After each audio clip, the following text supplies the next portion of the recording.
Good morning, ladies and gentlemen. We're back here at the Kohler CS12S. I got the retainer in today, and I'm going to go ahead and remove the carburetor and remove the head. Yeah, my allergies are killing me this morning, so my voice is all screwed up, so I'm not going to talk much. I'm just going to do the work, and you guys can watch if you like. That being said, I'm going to go to work here.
Yeah, it looks like I have to take the front cover off of this thing.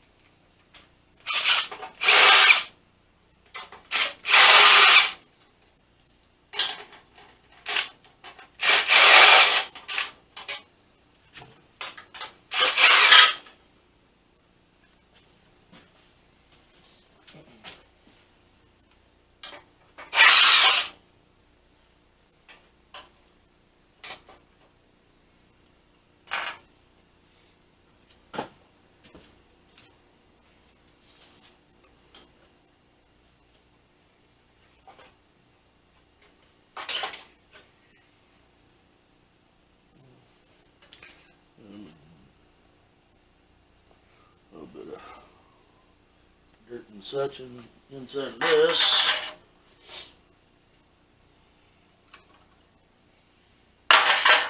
And have the head exposed now. So basically it's just 4 bolts holding the head on here.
Okay, well,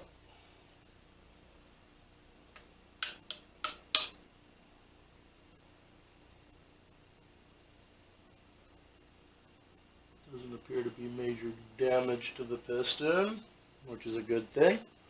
A little bit of oxidation on the inside of the head, but I don't think it is anything to be extremely worried about.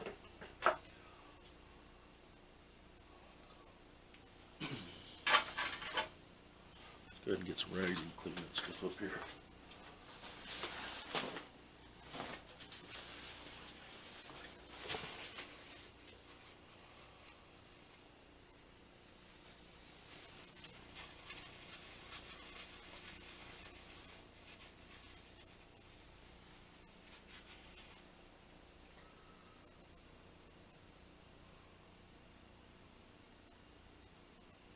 Well, something happened. We got a little bit of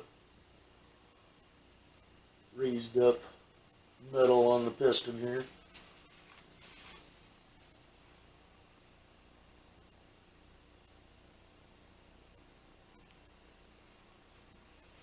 Yeah, but all in all, I mean, it doesn't look too bad on the surface of it. We can get a flashlight and get a look inside of there.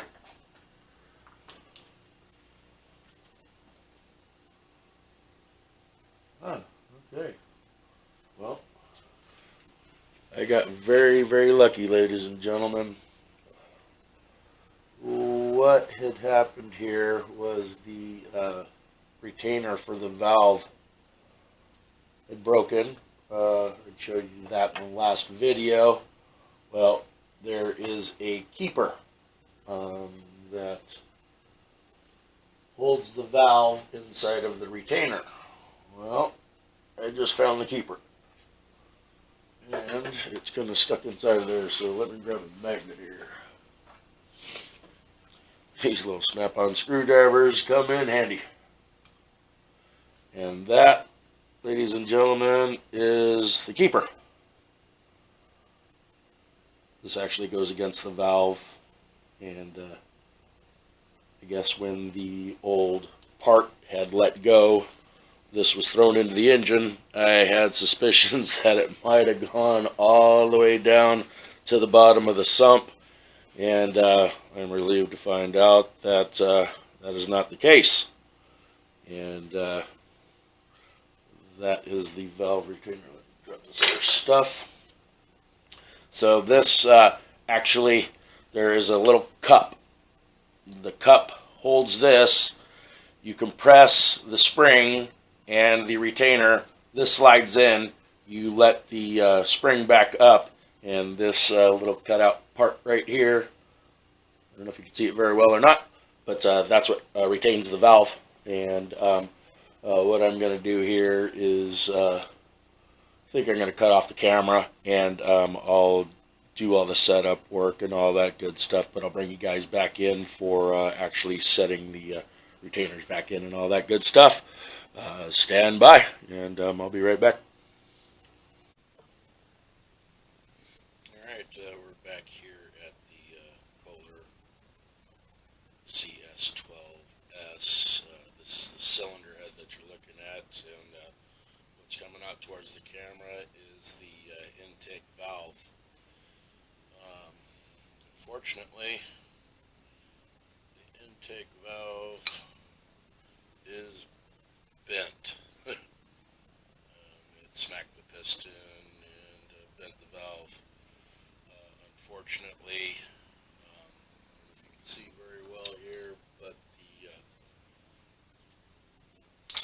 valve guide has been broken in the process. And can't see it very well, but that would account for the strange little dents and all of that good stuff. And as a matter of fact, I just peeled off a little piece of the valve guide. So what had happened was the spring broke. The intake valve, or not, I'm sorry, the spring did not break. The collar that holds the spring broke. The retainer spit out. The valve dropped. It probably got pushed up by the piston and broke the guide, and then the guide pieces were floating around inside of the engine. So that's probably what explains all of these little dimples all over the place. I don't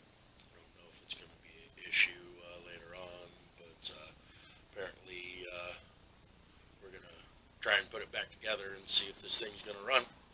Doesn't appear to be any scoring inside of the cylinder or anything like that, so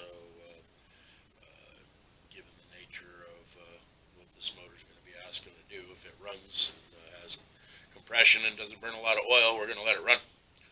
But this is where we're at on the project right now. Luckily enough, I found a company back east that has a lot of stuff for these Kohler motors, and I'll go ahead and give them a free plug. This is Buck's Lawnmower Shop. That is www.buckslawnmowershop, all one word, .net. And they were able to supply me a lot of the Kohler parts for this project. So hopefully we can make this work for this guy again. So what I'm going to have to do, it kind of looks like this cylinder head will clean up okay.